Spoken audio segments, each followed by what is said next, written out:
If you're starting a garden this year, do not put this in your garden. Please learn from my mistake. I picked this up because it was on sale and I was desperate for a weed solution to prevent weeds from growing in my garden.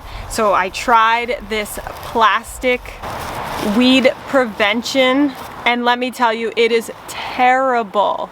Yes, it does keep the weeds from coming up, but this is so thin that when it comes time to remove it from your garden, it literally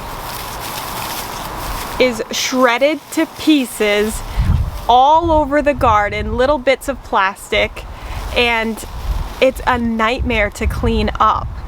And the soil underneath this doesn't look great. I'm not happy with the results underneath. And it did control some weeds, but not all. The more hardy weeds were actually breaking through this plastic, so I didn't find that it was all that effective. And I'm sorely regretting putting it in my garden now that I have to sift through the dirt and get out every little piece of plastic, because I don't want all that plastic in my garden. I should have never put it in there to begin with.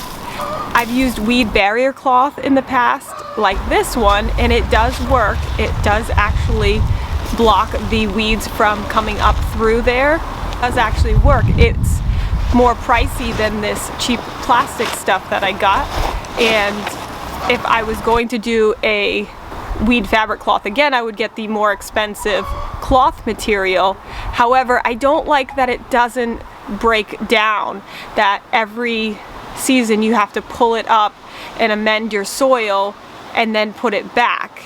And it's got all the holes from the previous season from where you planted your plants. So either you have to plant them in the exact spot again, or you have to make new holes, and then you have weeds coming through the old holes. So it's not an ideal solution. So far, my favorite method for controlling weeds is by putting down newspaper followed by a bed of mulch.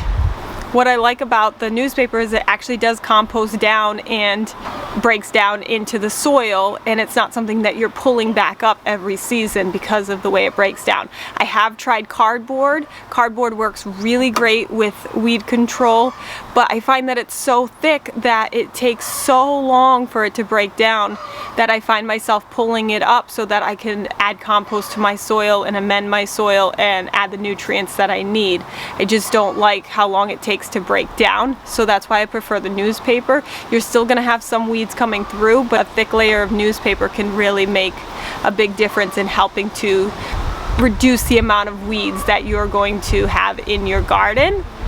So this year I am pulling out all of this plastic. It's gonna take a long time to get it all out, taking out all the fabric cloth. My plan for this year is to gather up as much newspaper as I can recycle to place down in my garden. My garden is large, so I'll probably have to purchase some paper. I'm thinking I might try some contractor's paper this year, so I'll let you know how that goes. But I'm hoping that I caught you in time before you go out and buy plastic and put it in your garden this spring. It's just not a good option. So now you know. Do not buy a plastic weed cloth for your garden. If you'd like to see more videos, we've got great videos on chickens and goats, as well as a Friday farm vlog where we take you on a tour of our farm and let you know what we've been up to for projects in the past week. 1, 2, 1, 2, 3, 4. Now you're learning to farm like me. There is so much more to see. If you're planning on heading elsewhere, Bangor, yeah, yeah, yeah. This really is the place to be.